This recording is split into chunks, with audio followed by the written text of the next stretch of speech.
Once on Maui, back in my foolish youth, a friend and I dropped acid and were just headed out to the country for the day, and came around the corner of the island to the north-facing northwest corner, and it was a huge new swell, which we knew nothing about. This was in 1971, before the days of surf forecasting, so we never knew waves were coming until they got there. And there it was. There was nobody around. It's a huge swell. This spot called Honolulu Bay, one of the world's great waves. But it was actually too big for Honolulu. You couldn't get out. It was closing out the bay. And yet we were tripping and very confused and just kind of on automatic pilot. And we went out. No leashes, just paddle out. God knows how big it was. I mean, it was the biggest I've ever seen Honolulu Bay. And somehow we made it out without leashes, just duck diving and getting very lucky. And we made it out and got outside, and then we were too scared to go in. And so we were just sitting out there. And then people started showing up. People started hearing the swell was in, and people were, cars starting to line the cliffs. And nobody joined us. And we were just these two fools caught outside.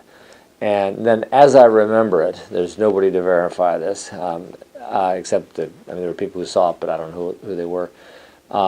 I kind of was determined to go in and get on shore. And I moved in and caught a really big wave and surfed it, as I recall, just stupidly. Surfed it really foolishly. I was on a small board. And just kind of luckily got into this big wave, hard to do often on a small board.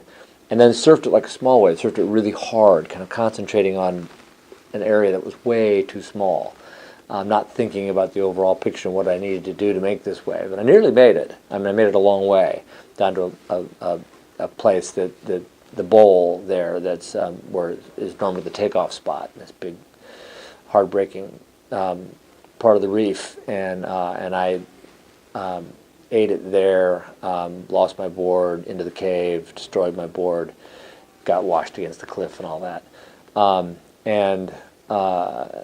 That was the one time I've ever surfed on acid, and it was quite a disaster. And night surfing, I used to deliberately night surf to avoid crowds at certain spots. We did it at Malibu, we did it at Lahaina, the harbor mouth on Maui.